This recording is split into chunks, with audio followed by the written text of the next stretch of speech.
We have a baby gherkin. Woot! We have... Hey YouTubers, coming at you from the backyard. I wanted to go ahead and give you guys the usual weekly update. I've been meaning to do this for a couple of days now. And everybody say hi to Cindy. She's helping, hiding behind my sunglasses. Anyway, we are finally starting, we are at the fruiting stage for a lot of our plants. And as you can see, the pickles here are doing really, really well. Cindy's going ahead and pointing them out for me. I asked for her help with that. And the really amazing thing here is, ooh, that's getting like, hey, that's decent sized. The really amazing thing here is I showed you guys this netting before that Cindy put up. And this here, the pickle plant here, the cucumber plant, I should say. I call them pickle plants because that's what I want to do with them. We didn't train it to do this. It literally just climbed onto the sucker itself and grew straight up everywhere that you're seeing the growth from it. And we did finally figure out what this is. This is bee balm. It's, well, I'm going to let Cindy talk about that a little bit. Tell us about the bee balm plant. It's a native herb. And what does it do? It grows. What purpose does it serve other than it's pretty? Remember.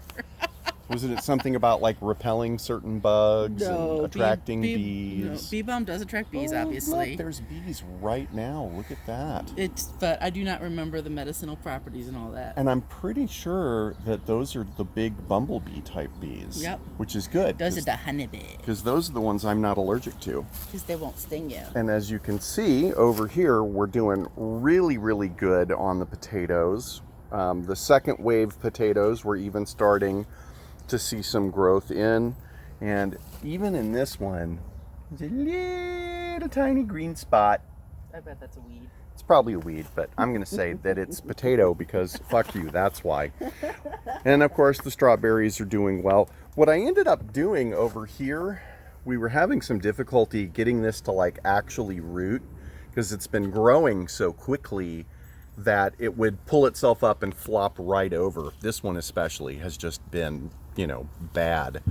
So what I did is I threw some more dirt in there on top of one of them, trying to get that to go ahead and root. So let's take a look over here. As you can see, here's the other side of those. And we put up some string as well, in addition to the netting that you saw in the first bed. Ooh, got some blooms. And we're starting to see stuff blooming. You can see that here. Oh. And what do we got? There's a baby fruit. What kind of fruit? It's a pepper, right? Yeah, it looks like maybe one of your habaneros, possibly. Oh, awesome. I love habaneros. I don't think you bought any Bell. Check this out here. This is a second year asparagus. I've shown it in other videos, but it was really sort of, I don't know if spindly is the right word, but it was really small. It wasn't doing a whole lot. And then, you know, we got more of that over here as well. We probably won't actually be able to get any food asparagus out of this plant for at least another year, if not a little bit more.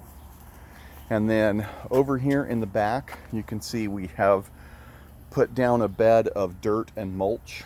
There are 2 types of asparagus in there and rhubarb. Hopefully you can hear Cindy. What she's saying is that there are 2 types of asparagus in this bed, and there's rhubarb, which is awesome because I really like strawberry rhubarb pie. One of your jalapenos, I think. And then there's a tomato.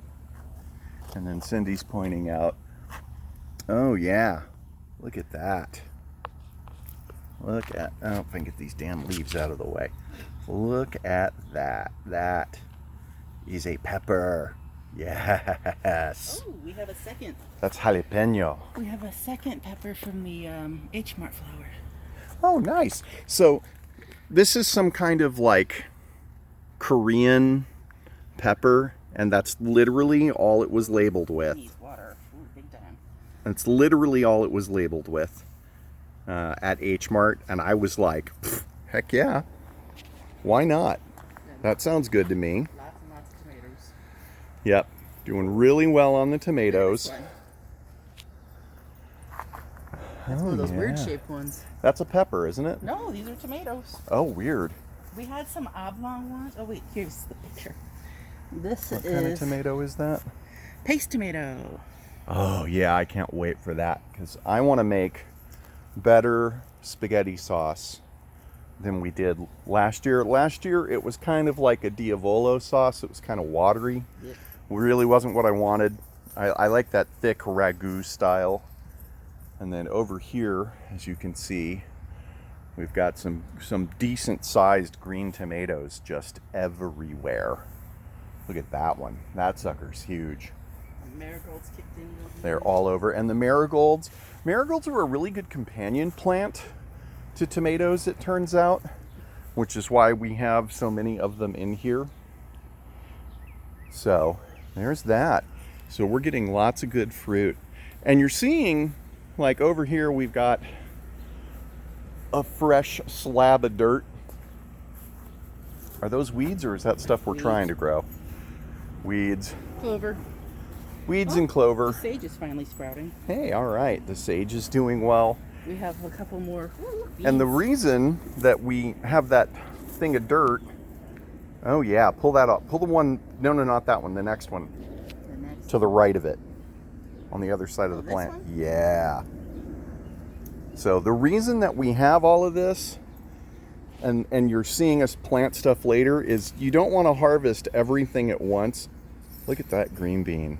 That is something else. Oh yeah, I meant to show you. Look at, you got the corn stalks coming up through it. Oh, there's an even better one. You can see where it's starting to get the actual corn stalk. Oh, these are sweet beans. Look at that. The bees like it too. Or is that a wasp? That is a wasp. That is a giant nope. Of the note variety. Look, trees. I love my trees, as Cindy has noticed. Cindy has also said I talk about them way too much. Yep, still got fruit. Over here,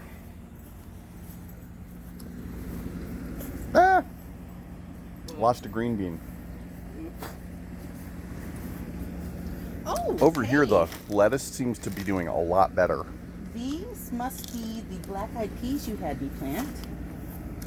Awesome. And I planted some cucumber seeds on this side.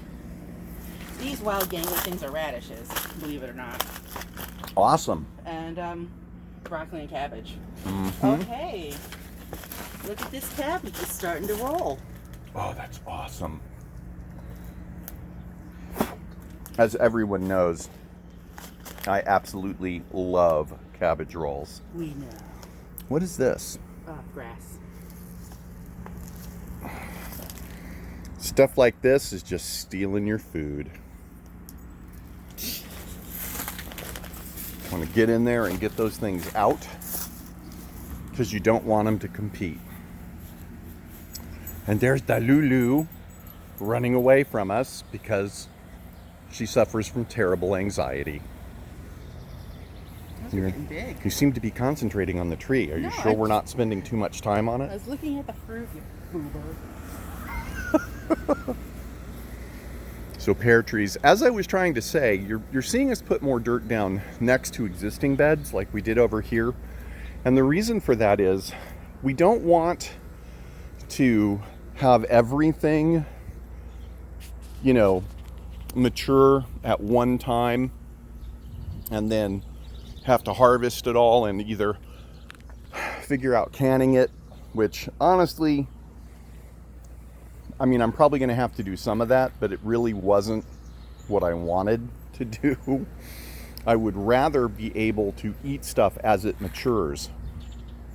And so that's one of the things I like about both peppers and tomato plants is they will keep producing if you take good care of them. And we take a real natural approach. Like, I know that if I were to prune these tomatoes better, that we would get more of them. we compensate for that by just planting more of them. Wow. Look at that sucker. That is getting big. That is really amazing. I can't wait to eat that. That's going into salsa. And then there's the messy backyard. So I think we're going to water some stuff. And happy 4th of July, everybody. It's my weekend with my kids, so I'm going to go get them in a minute. A little shorter video this time. Hopefully more people will watch. Go ahead if you enjoyed this video, and please give us a like, subscribe, share with your friends, and hit that bell for notifications. Bye now.